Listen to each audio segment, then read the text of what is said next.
Hi everyone, welcome. This is the method, backbending. In this class, I'll be giving you a lecture to break down what the method is. When you're ready, come and join me on the mat.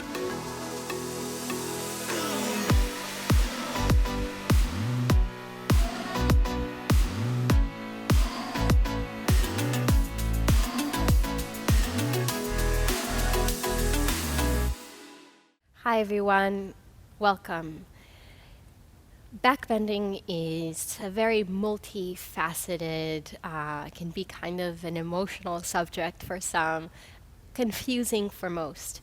So the purpose of this talk is to just kind of get a little bit more clear about first what happens in a backbend, what shouldn't happen in a backbend, and then we'll clarify it and simplify it into 3 steps that we can hopefully eventually integrate and memorize, and in this way always carry with us in whatever backbend we happen to be in. So our spine is, I don't know if you've noticed, but our spine is right at the center of our body. It's quite important, right? It's like a tree of nerves. It's holding up our brain. It allows for movement. So a healthy spine has mobility. We should be able to move forward, back, side to side, and also in a twist. So these are normal directions that a healthy spine can take. And if you take a look at children, they easily have access to this mobility, and anyone who has a somewhat active lifestyle can hit or have access to these directions. What happens to us to stop us from especially accessing opening the front side of the body, aka backbending? As we grow older, what tends to happen is, first of all, a release of the chin down towards the chest, and you notice it in people. It could be young people, certainly most visible in older people, that the shoulders begin to drop, and all the way down to the middle back, we begin to see a drooping forwards. It's especially visible in old age. So I think a spine that curves forward like this is really goes hand in hand with age for people. Most of us know that we need to keep a strong core. Abdominals, the front side of the core, the abdominals, we know how to, most of us, even as children in gym class, know how to do some crunches or maybe hold a plank pose, but very few of us know how to strengthen the back core, meaning the muscles around the back and spine. It's really unfortunate because those muscles are so important to keep us in good health and to allow us to have not just physically a well-aligned and healthy posture, but just beyond that, a spine that curves forward will create emotional and mental symptoms as well. So a backbending practice is not just for some people, it's not just for advanced yoga practitioners. This has to be understood. Backbending is essential for physical good health. It truly is. And I've seen amazing shifts and changes in people who have had spinal misalignments or scoliosis, who integrated correct backbending into their life and have healed themselves. So now we know backbending is essential for good health. We know that it's for everyone. It's not just for some people. Every body is different. So another thing that's very important to remember is that the way something looks on one person should never be expected to look the same on another. Just like you wouldn't expect the same fingerprint for another human, right? We each have our own individual fingerprint, and so your backbend as well will be unique. I'm going to be giving you guidelines of how to backbend, but your backbend, the way that physically it will look and the way that it will feel internally is going to be unique, and that's something to be celebrated. So let's avoid comparison. Personally, I have a wide range of motion in my body. This is probably in part of my genes and also has to do with the fact that I have almost 25 years of experience doing this. So please avoid comparison. It's really important. It's very, very important that we don't get stuck in that trap. All right. I'm almost ready to share what our method is. Before I go into it, I also just want to remind you that at any point that you are practicing your backbends, there should never be pain, okay? You should never, ever feel a pain. In the beginning, as you especially go into these backbending exercises, you'll notice a little bit of pressure in your lower back. It's unavoidable in the beginning.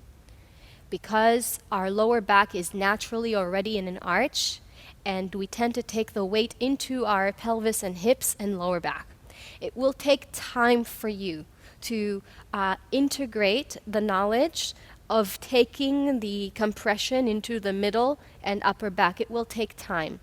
So while you shouldn't feel any sharp pains, you will feel a discomfort in your lower back, at least for a few weeks, I would say.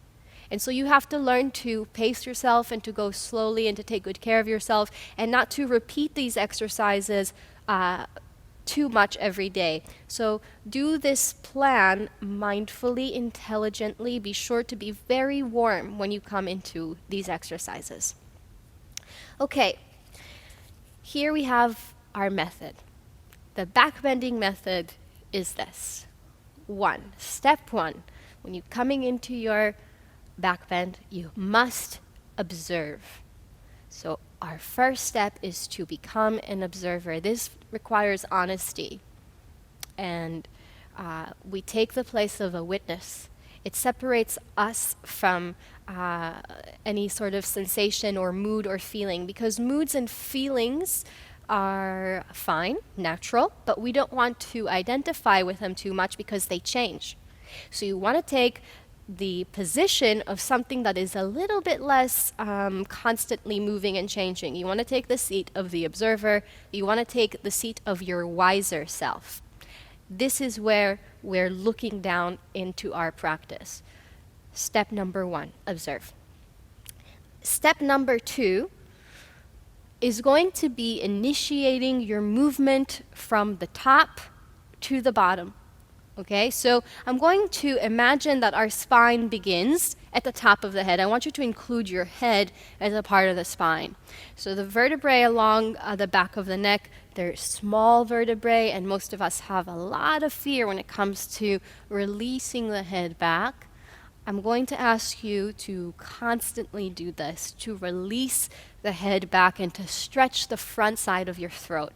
You will feel reluctant to doing this at the beginning, and then with time, the more you strengthen the musculature around the back of the neck, the more you'll find a tremendous feeling of relief that the front side of the throat can open. So our second step is to initiate the movement from the top to the bottom, never from the bottom to the top. In this step is included the fact that we want to reverse in the same way, so our head will come up last. You initiate movement with head first, and you reverse the movement, head coming up last. Okay, the third step is going to be, once you're in your pose, is learning to hold the pose by initiating a feeling of joy. So here I'm asking you to, whatever pose you're doing, whether it be a floor bow or it be a camel, I want you to find a place of joy and generate the joy, a feeling of joy, of sweetness into your chest, lifting the chest up. This is essential to a backbending practice because we can easily fall into a place that feels victimized Sounds funny, but a lot of people will come into a backbend and go into a place of pain and actually associate themselves with the pain, become a victim. And so we want to cut that out completely. These postures are the most joyous in the world of yoga asanas. These are the ones that celebrate joy. So you must never become a victim mentality in these postures. So when you're holding your pose, you go right into heart center. You go right into the chest and you press it up and fill it up and inflate it. Give it volume. And that volume is going to be a space of joy. These are our 3 steps. Observe, initiate from top to bottom, come up bottom to top, and 3, you must fill the posture with joy. Yeah, or at least you try, you do your best.